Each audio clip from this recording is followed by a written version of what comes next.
Ma se tu vuoi sei un cerbiatto, lo so. Ma come fai? Oh Gigi, dimmelo tu. oh Gigi, Col tuo pallone a volare lassù. Tutta la tua classe punta su di te.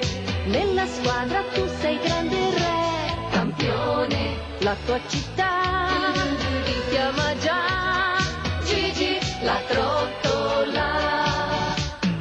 L'allenatrice si sa che ti piace, ma lei con te no, non ci sta. Oh no! Mettiti in luce, su fatti più audace, vedrai che poi ti noterà. Gigi però, fermati un po', alle ragazze dimmi